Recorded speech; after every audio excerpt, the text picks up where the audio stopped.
Everyone, and welcome to a Future Hospitality Summit podcast. This podcast is going to be focused on the Kingdom of Saudi Arabia, just prior to our event in Riyadh in a week's time. I'm here with Nicolas Nasra from Colliers. Nicolas, welcome to the podcast. Thank you. Nicolas is the head of hotel advisory covering hospitality and tourism at Colliers. For those that don't know Colliers too well, just give us a broad overview of the sort of work that you do as an organization before we delve into branded residencies. Sure. So our main area of focus is effectively consulting in hospitality and tourism. We are advising governmental entities, semi-governmental, and the private sector, anything in relation to market studies, residential, retail, hospitality as well. And really, at the end of the day, highest and best use studies, operator search and selection, strategy work as well is really our bread and butter. And we've been active in the kingdom since around 20. And we're going to talk about an exciting part of the market, which is branded residencies, and Colliers want to focus on this bit specifically. Tell us, first of all, really what branded residencies are. Give us a definition and so everyone's clear. But more importantly, why is this such an exciting piece of the puzzle for Saudi Arabia? Certainly. So, at the end of the day, branded residences, it's a unique segment of the real estate market. Essentially, you have a residence developed in partnership with a well-known brand, typically from the hospitality or the luxury goods sector. These brands, they effectively lend their name and service standards to the property. They provide a distinctive lifestyle offering. It includes design, amenities, and services that are consistent with their brand image. And historically, we've seen branded residences which were being more closely associated with luxury, often connected to hotelier brands like Ritz-Carlton or Four Seasons, or also some non-hotelier brands such as Versace and Armani. And of course, the luxury appeal at the end of the day, it includes this high-end interior design, the exclusive amenities, facilities, and also the premium concierge services. And these are all tailored effectively to affluent buyers.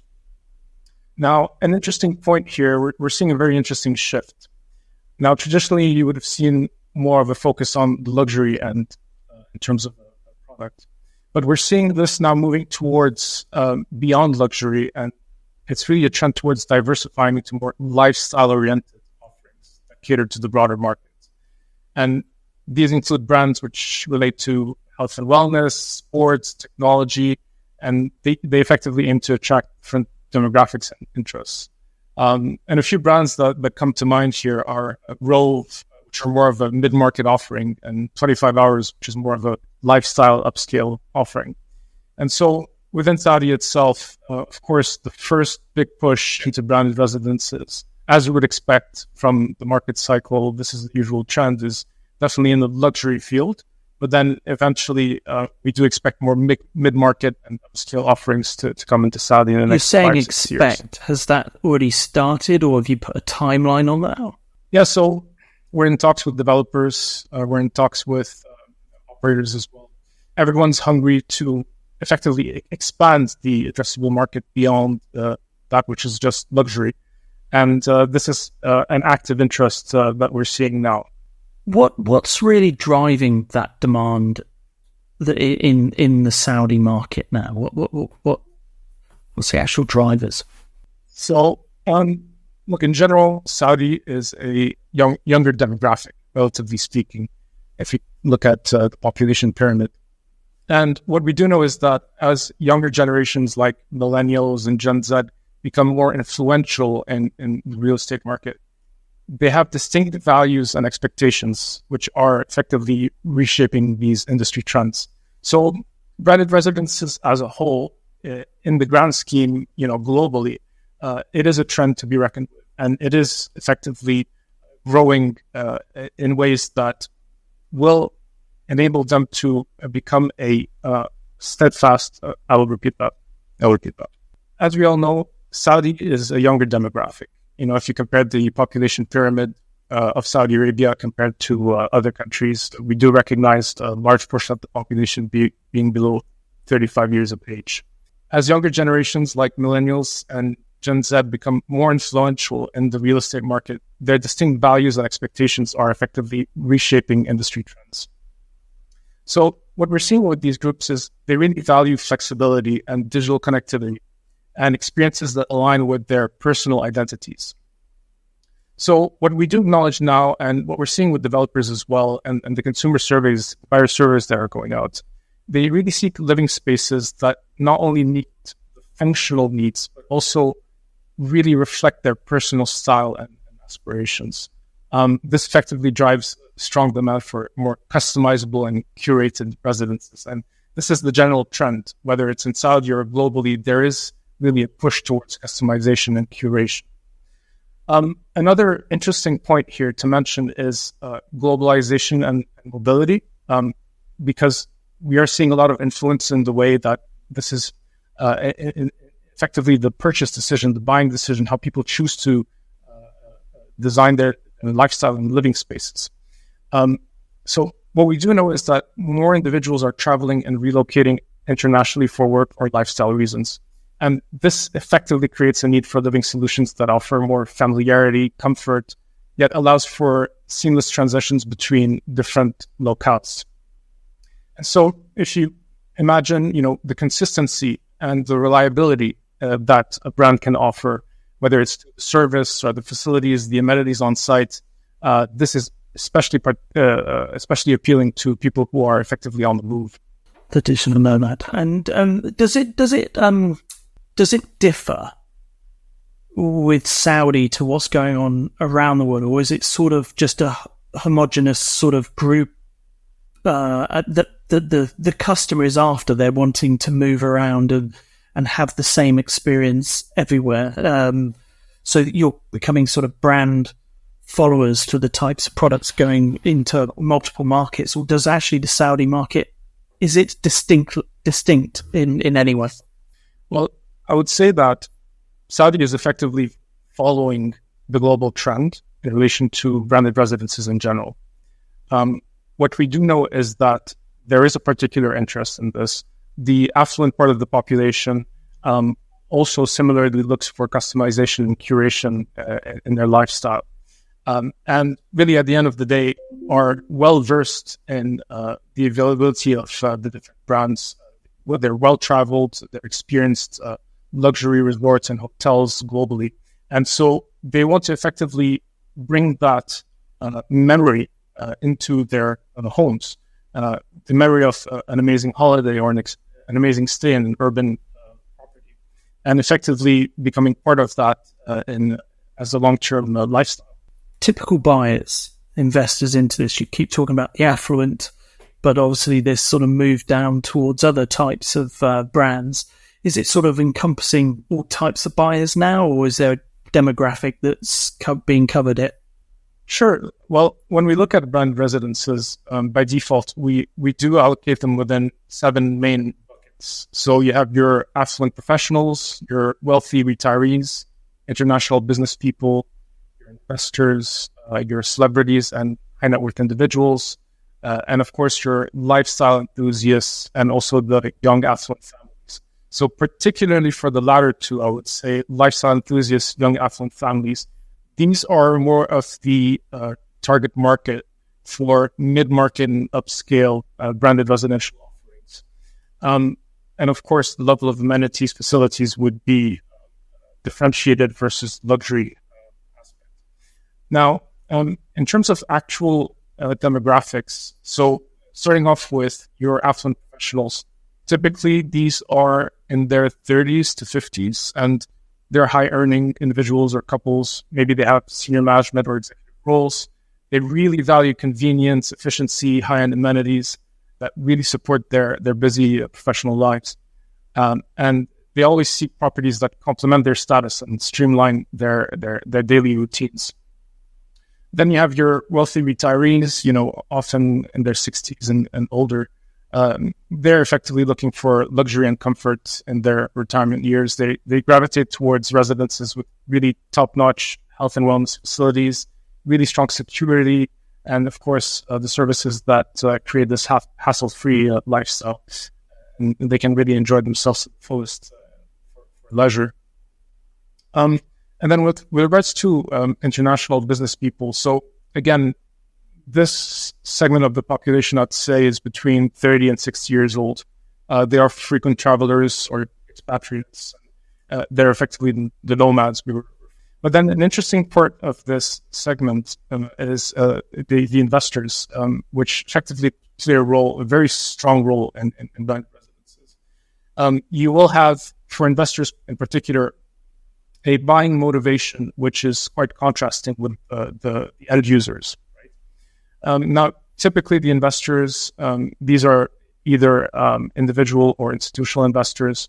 The individual investors will be most likely in their 40s, 60s, and looking towards blind residences and a way to diversify their investment portfolios and really effectively play towards the prestige the properties have to offer, and with the main focus being either good rental yields or capital appreciation in the long term for the units that they would have acquired. Are they the biggest group of these 7 profiles, or does that vary as well in the market? I would say they represent a minority. The main, really at the end of the day, main market that we're effectively targeting with branded residences are end users. So either end users who are looking to acquire a second home or even a primary residence within an urban locale. You would have really a mixture of typologies that they go for. Some of them seeking more resort-like offerings in more coastal or tropical destinations, and others within the urban habitat, the cosmopolitan city, having a pied-à-terre there for themselves and their families. So I would say that the main target market here would be the end users. If I may say, it sounds like a very diverse crowd that these are appealing to, although you can bucket them. What are the main, the major considerations then when it comes to residencies? First of all, I guess, when it comes to brand, what's the best brand fit, and then design, architecture, how does it all fit together? Yeah, for sure. I think, first of all, starting off with, what would people look for in branded residences before going towards the brand? So the facilities, the amenities we're talking about, first of all, that 24/7 concierge service, it handles everything from everyday tasks to very unique demands. Then you have your wellness centers, you have your integrated fitness technology, smart home technology, which allows you to really control everything from lighting and climate security systems with voice command, etc. And of course, the outdoor space is the infinity pool, the beautiful cabanas and landscaping. Now, in relation to specifically identifying a brand, now, really it's about doing the homework, right? So we're talking about conducting a proper market study and really understanding the buyer demographics. We're really looking to understand what is the addressable market, where are their price points, what sort of ticket prices can effectively be demanded. The ticket prices, so as a result of the market study, identifying what ticket prices the development should aim for. This will effectively dictate the positioning. And so the pricing of which needs to be followed with the development of the right product. The right product effectively is, a factor of understanding, what is my potential absorption period. Now, in relation to identifying the right brand, this really starts with a proper market study. We have to understand the pull factor of specific demographics or buyers who are looking for a unit. So really, first and foremost, a competitive analysis would help in identifying conceptual market gaps. Should the offering be more timeless or lifestyle-oriented?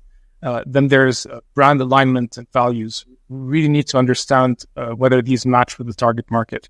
If they have good awareness of the brand, really at the end of the day, brand equity is super crucial to the success of the project. So part of the market study will allow us to understand the outbound travel patterns of the addressable market. These end users, these buyers, where do they travel to? What brands have they already developed an affinity for or an interest for? And so this familiarity is really crucial because it will ensure maximum interest and willingness to pay for that price premium for which the branded residences are associated with, and which really drive the returns eventually.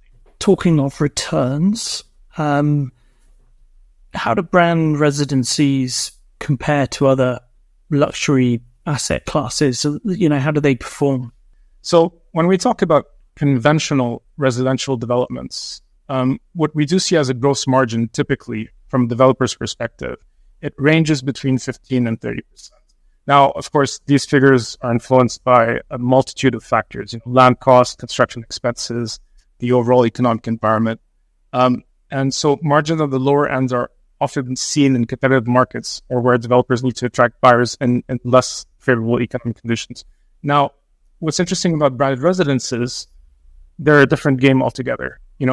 These are effectively synonymous with luxury or high service standards and convenience. And so you're really selling intangibility. This is where that premium really shoots up. And so we're talking about gross margins that can range from usually 30 to 50% or higher. So really, it's all baked into the fact that the allure of the brand, the promise of the luxury lifestyle, and these exclusive services, the concierge, the bespoke amenities, these really drive up the consumer willingness to pay premium prices. And so really, it's about the added value that the brand brings to the property. They're not just buying a space, they're buying it to a lifestyle that comes with prestige, luxury, and convenience. And of course, there's always the added element of, if I am developing a branded residence, they are most likely located in prime areas, and these would naturally command higher property values. So, it's a mix of both that prestige, that status, and also the strong location. With the up and up of Saudi tourism as a whole, how do you see that impacting this particular sector? So I really see that tourism and branded residences, they have so many synergies in terms of demand, right? So the more developed Saudi becomes in terms of availability of different options, types of products, the types of different concepts that are available within the hospitality field, we are expecting to see similar evolution with the branded residential market. Simply saying, look, I am bringing in quality hospitality into this domain. I'm able to also bring in quality residential in the same way. We see this as well with the operators. There is a general push from the operators, the hoteliers specifically, who are also effectively evolving their hotel brands into branded residential offerings as well. So really, it's building on that brand equity. It's really understanding how are their brands perceived, what we know, and these operators in Saudi, which have been there for a while, what they know about their clientele, this IP that they've built up over many, many years, they're able to effectively address that within the realm of branded residences and really have a nice flow towards from hospitality towards branded residences. Well, thanks, Nicolas, for giving us an overview of the sector for the sake of the listeners. We're obviously going to be meeting each other in Riyadh in a week's time at the Future Hospitality Summit. Do you a quick question on that? Obviously, you're attending it.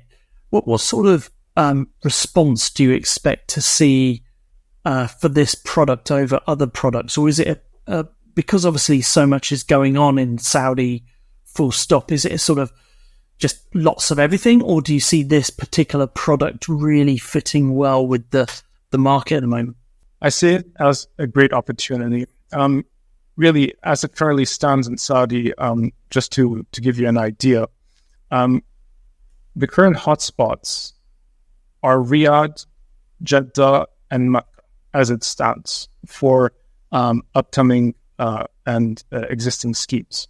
And then you have upcoming destinations such as the coast of the Red Sea and then Ola and Neom, which are expected to bring in lots of exciting luxury brands such as Six Celsius, Clinique La Prairie, and Rosewood. So as it stands today, it is a nascent market. It's really burgeoning. In Saudi overall, we currently see a pipeline of 3,500 branded residential units, which are either under study, development, or in pre-opening stages. And you can compare that to the less than 1,000 units, which are currently operational on the whole. And in terms of that pipeline, around 30% of these are expected in Riyadh and Jeddah. Then you have another 30% in Mecca, Medina, and the remaining 40% along the Red Sea and Neom, and also some smaller markets.